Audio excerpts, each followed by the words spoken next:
Okay, good afternoon, everyone, and thank you very much for attending a Cannabis License Expert discussion on BC Farmgate and what to expect through this coming process. Today, we're joined by Shaheen and Chris.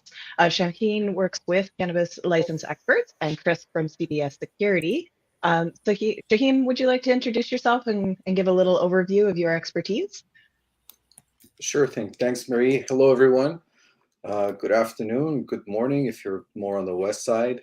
My name is Shaheen. I'm an RA QA consultant working with cannabis license experts right now. I've been in the field of cannabis since the beginning of 2020, and I've worked at another company, and it's been a few months that I've been working with the CLE or Cannabis License Experts team. And hopefully today you'll get something out of this new license that's going to be available for application next week. We'll hear more about it. Thank you for attending. Thank you. And Chris, would you like to give us a little bit of overview of yourself and CSB Securities? Absolutely. Welcome, everybody. Again, good morning or good afternoon, depending where you're at. I'm the owner of CSB Security, Inc. We've been around since pretty much the dawn of legalization. We're talking the MMPR days. We specialize in security system designs to be compliant with the Health Canada regulations. We have gone out to many sites and filmed sites for Health Canada to issue licenses. We've designed almost, I would say, close to 460 compliant security system designs in Canada thus far. So we're here to try to answer any questions you may have in regards to security. Thanks for having us, and we look forward to those questions. Excellent. Shaheen, I'm going to let you get started on your slides here. Anyone who has any questions, please feel free to put them into the chat and we'll address them at the end of the slides. Thank you very much.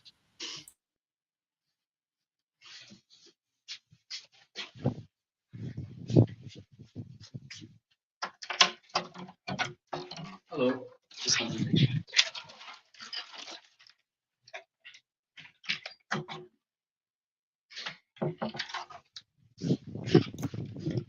All right. Should be up. Please let me know if it's everybody can see it, please.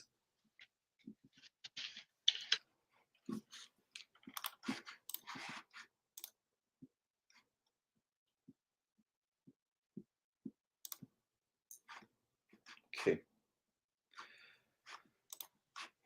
All right. I assume that everything shows and everybody can hear me. Hello again. My name is Shaheen. I'll talk about this, the new BC Farmgate license that's going to be available next week. We'll dig into some details. So everyone knows it's been more than 4 years now since the legalization of cannabis, and there have been changes in 2019 to the Cannabis 2.0 kicked in, and we've been hearing about Farmgate starting with Ontario last year, practically starting this year, but Ontario was the first one and New Brunswick was the second one, and now we have the third Farmgate framework in BC. It's not actually called Farmgate in BC, even though I'll refer to it as Farmgate, but it's a producer retail store, or PRS. In case you see that throughout the presentation, it's the BC Farmgate. Having a look at the three provinces, Ontario, New Brunswick, and British Columbia, joining soon. It's obvious that Ontario has the biggest market share, and BC has the third one. I was surprised to see that with only 1.8%, New Brunswick has joined the Farmgate crew, even though it has a small share. And this is from the OCS publication, the first quarter of this year. So now I'm going to talk about other provinces. We'll get into BC. As of yesterday, there were 225 federally licensed LPs in BC, with 2 expired and 1 revoked license. And out of these, 169 do some sort of cultivation, either standard, micro, or nursery, which is one of the criteria to get the PRS license. And in terms of retail, there are 469 in total active retail stores, 15 coming soon. With respect to the public sector or public BC Cannabis Store, LDB or Liquor Distribution Branch oversees that, and the private stores are monitored by the Liquor and Cannabis Regulation Branch, which is also the entity that you have to submit your applications to for your BC Farmgate. So the BC Farmgate was announced on October 4th. They changed their provincial regulations to allow for this kind of business to be carried out. The intention of this is to obviously to boost the cannabis industry, and especially make it easier for the LPs to access local retailers and consumers. And hopefully it will include some of the rural and indigenous indigenous communities to get more involved in the industry. The applications you can't submit them yet until next week, Wednesday, which is through the portal of the liquor and cannabis licensing. And on their website, they also said that they're going to have a digital licensing handbook and operational requirements, which will be helpful. I'm guessing it's similar to what Health Canada recently did with their requirements for license application. It's getting easier to navigate through the regulations, which is always a good thing. So who's eligible for BC Farmgate license? You got to have some sort of federal license for cultivation, again, standard, micro, or nursery. It's fine if you have a processing license. In fact, at some point during your operations, when you want to package, if you don't have your processing license yourself, you have to partner with another LP that has. But if you have processing only license, then you're not eligible for this. And it's also 1 PRS license or 1 BC Farmgate license per federal license. So you couldn't have 2 stores with 1 federal license. And you got to be 19 years and older. And the only thing they mention about business is that it has to be a standalone, but it could be private, public, sole partnership, and whatnot. All those are eligible to apply for this license. Now we'll talk about the overview. The next couple of slides are a general overview, and then I'll go through the steps that I extracted from the BC government website. So the whole point of Farmgate is for LPs to be able to sell their own products. So the retail store has to be at the site or near the site without overlapping with the operations in the cultivation facility. And the first step, as we will see, you want to once you have a location, you have a piece of land or a building, you want to contact the local government or indigenous nations, whichever apply in that region.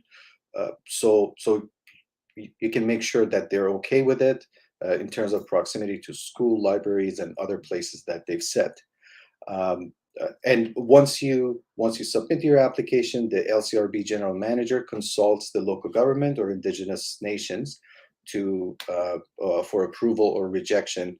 But at the end of the day, they're not bound by their recommendation, so they can use their own discretion and approve or reject.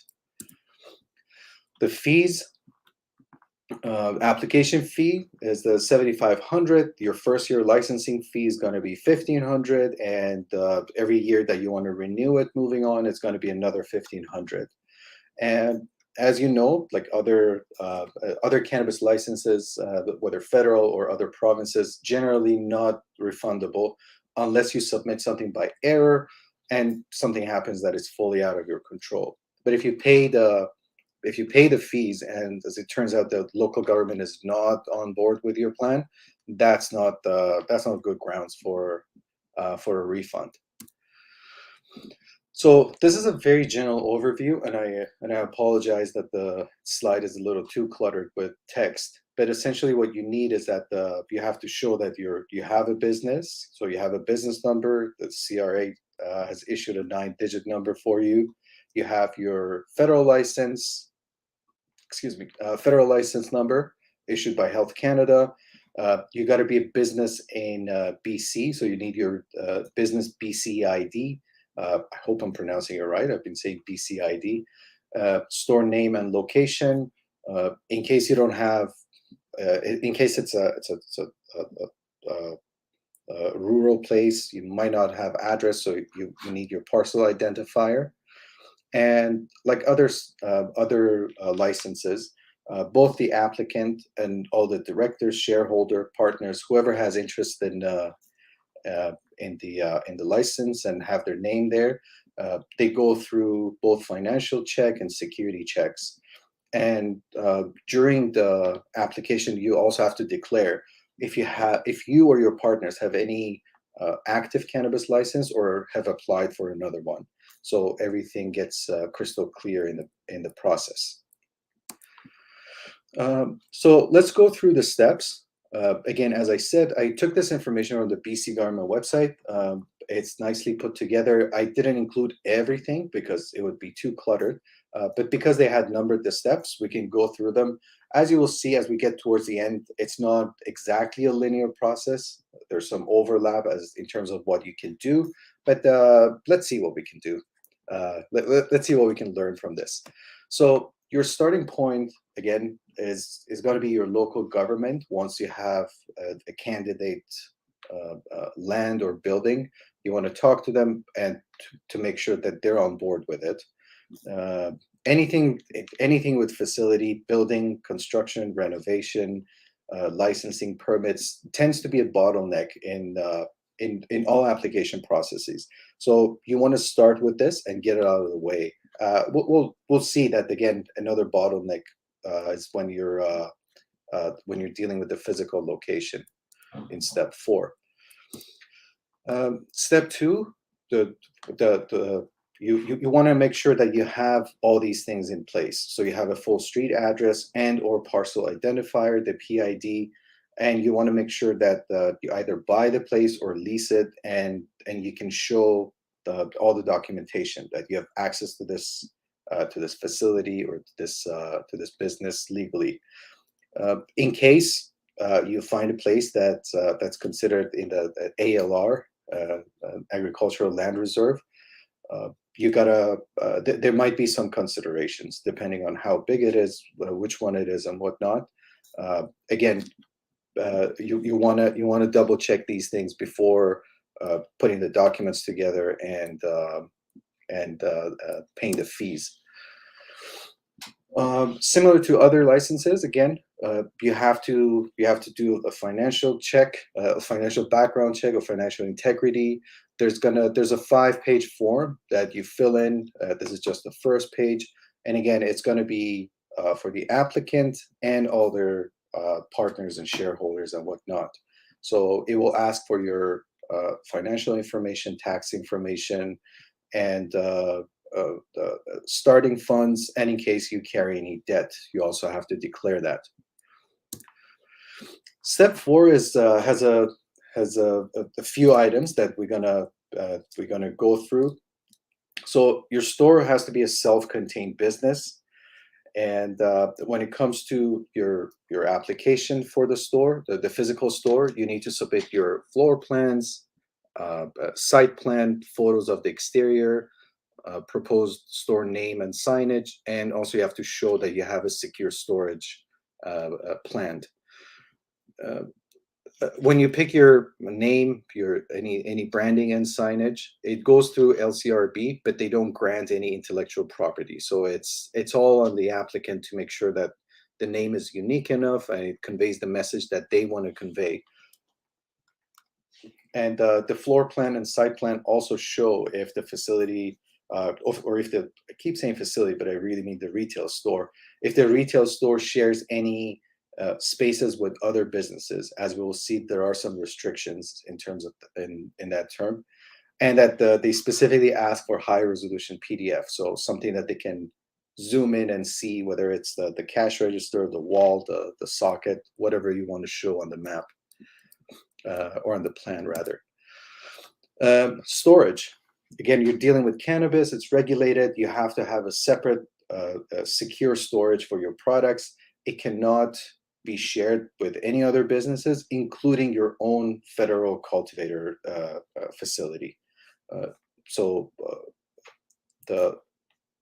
You must treat the cannabis that is in the store and in the facility as two different things.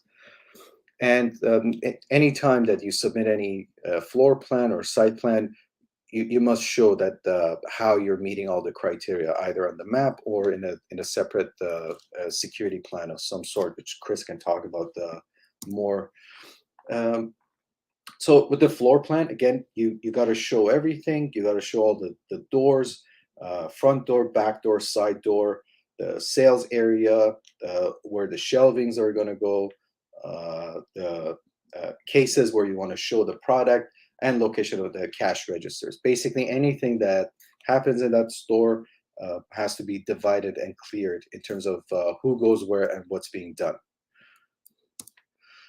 The site plan. So this is more of an overview. It's similar to the 500-meter radius aerial view that Health Canada also asked. So you want to make sure that you include all the businesses nearby, the driveways, whether people can walk to your facility, if there's any shared space, which can be for storage at least. And so you have to declare all that stuff as well. And the exterior involves your entrance, which shouldn't show any products. Again, not a surprise. We've never seen otherwise. And in terms of the exterior pictures, you have to take pictures and submit along your applications. Pictures can be more than 6 months old at the time of submission. So if you submit a picture, let's say next week, but you're gonna submit the rest of your documents in 7 or 8 months, you need a new picture. And you could even draw. You could even sketch out by hand to show how the exterior is going to look like.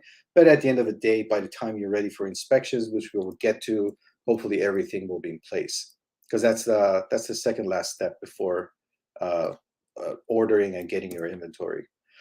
And the store name, again, it's related to the federal license, so it's going to be related to Cannabis Act and regulations. You can't promote in certain ways. You can't encourage intoxication. You can't imply that this is part of the government or government function. And also in terms of the wards, they have some specific examples. You can't use dispensary, medicine, pharmacy, apothecary, and so on. And as we will see, for the signage, this still applies. So you got to pick a signage that is clear, that it's that has none of the forbidden words, and even your signage outside cannot imply anything related to medical cannabis, such as Green Cross, which I remember you see everywhere in California when you walk around. Okay, so that's for the physical location. As we saw, is that as long as you have your business registered in BC, you can apply for this license. I decided not to go through every detail because each type of business requires their own documentation and supporting documents and whatnot. But in general, your financial information, your tax returns, and consent to security check for cannabis, all those things are common. But then some of the details are different, which we're not going to cover today. So those were the criteria. Excuse me. Those were the criteria. Now at this point, we're ready to submit the application. So this is where the cannabis security screening form kicks in, and once you have sorry, this form requires your personal information, the application job number, which is once you submit your application, you get a job number, and then through that portal, the LCRB portal, you can invite your associates to submit their own forms and whatnot. Address of the store, the current mailing address, and how long you've been in BC or out of it for the past 5 years. And the associates, as I said, once the main applicant creates the profile and submits the application, they can invite the associates so they go through their own financial integrity forms, cannabis security screening form, and whatnot. Now we're ready to upload. Remember, the first thing in terms of business that we need is that we need a business BC ID. And because it can take several weeks, again, you wanna start with this. It's another bottleneck that could hold you back, especially if you have a crew already working on your site and whatnot. You don't want to miss that opportunity. Now, everything we talked about so far, that if you meet all of them, in principle, you're good to go. Now, the BC government suggests that at this stage, you can finalize your purchase or lease of the store location, but it's always a good idea to have this in mind. Again, it's not always linear. Sometimes some things loop in the process and whatnot, but that's not a problem. So if your local government or Indigenous nation is okay with the location and what you want to do, all the criteria that we talked about are met, and you've covered the fees, in principle, the license is granted. There's only a couple more steps that we need to take.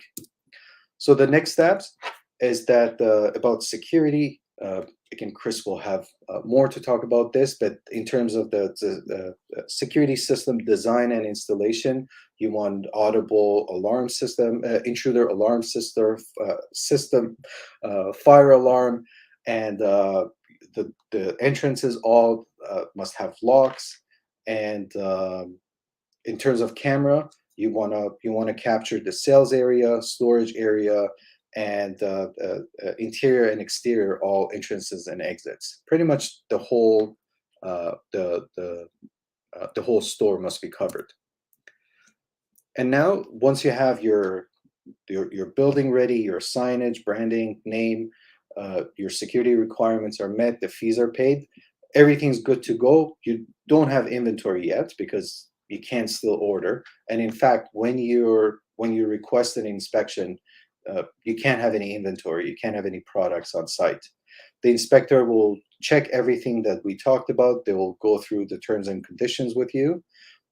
They will also take some pictures, and they will let you know if if your store is compliant or if there were some observations that need to be fixed. Now, as the applicant or the future licensee, you need the Selling It Right certification. And also, if you hire someone that either is directly selling or supervises the sales of non-medical cannabis, they also need this certification. In addition to that, every local government, depending on where you are, they might require for more certificates and whatnot. You also want to check with that to make sure all the admin stuff is taken care of. So now you built your facility, submitted your application, paid the fee, got inspected, and now you're ready. So again, it's your responsibility. You don't automatically become that store that you wanted. You have to register with the LDB, and all your purchases are going to be from BC Cannabis Wholesale Warehouse or Direct Delivery Program of the BC government. You can't purchase from anywhere else, and of course, your own product, because that's the whole point of Farmgate. Next, as I said in the beginning, if you're a cultivator, you can apply for this license. But when it comes to packaging the product, you need a processing partner, or if you have your own processing license, then you can do it. like in other cases, you can still sell plants and seeds, but nothing that gets packaged. And again, it's got to be your responsibility to register and follow through with LDB to make sure that that you can operate. And there are some restrictions in terms of how you run the business. You can't just partner up with one LP and have dealings of that sort. And there are also no promotion or inducement as well, which again, because it has to be consistent with the Cannabis Act. So you got to be fair, even when you have favorites. And again, like the federal LPs, you have to submit your monthly sales report to the LCRB, and they will send your report to Health Canada.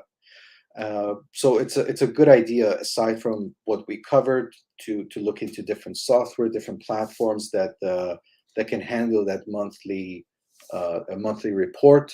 I haven't dealt with the monthly report, but I've heard stories from LPs that the monthly report is not exactly the easiest part of the job, and if you don't have a good software to capture that, it's gonna be a little difficult to clean it up after that. So to wrap up, some of these points are personal, but I think I'm personally excited about Farmgate because you can sell your own product, talk to your customers directly, reduces the cost in the process, especially if you just have to walk it over from your the cultivation facility to the store, or maybe a short drive and whatnot. You build better relationships, business relationships. At the end of the day, come down to human relationships, whether they like each other or not. I want to say that the LPs might be more concerned about the quality, because especially if it's their own product, you don't want to bring the product, especially now with this license or with the amendments that the BC government did. You can open your product in the store and inspect it, talk to the LP about it. LPs don't want to have shakes or anything that's been packaged badly or simply does not look good. It helps with consumer education. Again, it comes directly from somebody who was involved in the process. It creates jobs, and because it's a new venue for cannabis products to find a place, aside from just medical sales or retail, and the cannabis tourism. I can imagine, especially in BC, if you have some cannabis and then go look around that beautiful scenery, it's not going to be a bad experience. So I hope you enjoyed this presentation. I hope you got at least a big picture of how it's going. Again, the application starts next week.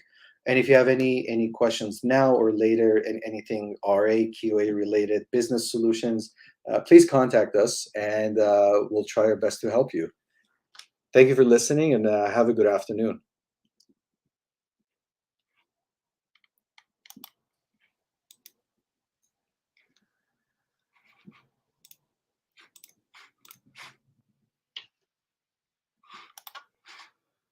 I'm just going to try to figure out how to stop sharing this. That's good. We're back to everybody on screen, Cheyenne. Oh, okay. So you're not seeing the presentation? Nope, not any longer. Okay. Thank you very much for that. That was lot of insightful information. Thanks, and Mary. Thank you. I'm super excited about this process as well. Cannabis tourism is such an overlooked part of the growth and development of our industry, and helping break some of those stigmas. So currently, I think you may have addressed the majority of people's questions throughout that presentation. We'll wait for some to come through, but in the meantime, Chris, would you like to give us some insights into the security aspect? One that I have a particular question about is, what is the biggest thing that people overlook when it comes to security in the retail sector? Fair enough. Interesting question. Retail, believe it or not, is fairly simple. The regulations are pretty straightforward. It doesn't matter what province you're in, especially in BC. The biggest challenge we're going to have, and we're seeing a lot of when it comes to Farmgate, is you have to be careful about the regulations from the Health Canada point of view and the regulations from a retail point of view. They're two totally different sectors within the government. And so what I'm referring to is, let's say, for instance, you're a licensed producer, you cultivate, you process, you sell, and your perimeter is a fence line that is protected. Under the current regulations, you have to make sure that that fence line is protected 24/7. Under the retail application for BC, it states that you have to have a standalone building. The interpretation of what means standalone is different depending on your interpretation of it. It could be a building that is not attached to the actual cultivation site. It could be a building that you've protected separately from the cultivation. The biggest challenge you're going to have is make sure that you are complying with the regulations for your production site. And by adding in a retail location, you're not falling afoul of the regulations, because let's say your fence line has now been disarmed. Let's say maybe you build your building too close to that fence line and people lean against it whenever they're waiting to get into your retail, setting off alarms. It's going to be a big challenge to make sure you're compliant on both sides. That's probably the biggest advice I can give. When it comes to security, it's fairly simple nowadays. Retail has its own regulations, like we mentioned, cameras, full coverage of floor spaces, especially point of sale and where your cannabis is being stored. From a licensed producer point of view, I'm sure anybody on this webinar will tell you if they are a licensed producer, it was difficult to get a license with security. Just be mindful, depending on what you change of your perimeter and actually of your growing facility, you may fall afoul of the regulations. Excellent. And now I'm just here for your insights, Chris, on top of that side. That was my personal question. Understood. Insights, really, it's just make sure you fully understand the interpretation of standalone. When this was first being drafted, a lot of people had an issue with that comment that came down because it means that you have to build a separate building. However, again, with anything in the cannabis regulations or anything with retail, it's the interpretation of what they mean by standalone. By the true definition, it means that you have to have a separate business entity. It doesn't state that you have to have a separate building. It all depends on what the regulatory bodies consider to be separate. So you're going to have to reach out to us to find out exactly what your site needs. There are sites that we've designed before that have been prepared for Farmgate. Obviously, there's things that you can do to sort of circumvent the challenges around having a shared perimeter, challenges around having an attached building. Again, it's all open for interpretation. You definitely have to reach out to us to find out more because each facility is unique. Excellent. Okay, so just to address Michael's question in the chat, yes, there will be a copy available. If you want to reach out to the email address that's scrolling along the bottom of your screen, we'll get you a copy. And as well, feel free to follow any of the people on today's panel on LinkedIn as well. And they can give you a little bit more direct direction either towards CLE or through CSB security. Now, let's see. While I wait for a few more questions to come up, I don't want to take up too many people's time today. I know midweek is a busy day, but I just made some notes myself. So for Shaheen, when talking about the shelf space and the no exclusivity and no inducements, now if you have an LP who doesn't want to carry any competing brands, would that be considered a violation of that? Is that exclusivity by carrying 100% only your LP's product at your Farmgate? So my understanding is that you can obviously carry your own products, but when it comes to other ones, it says that you can't just work with someone exclusively. I'm not sure how it's enforced, because if you like an LP, if you like their operation, you like their products, you know them, and whichever cause might be, I'm not sure how that's monitored. Maybe there's some detail in their regulations that you have to work with at least 2 LPs. I'm not sure about that.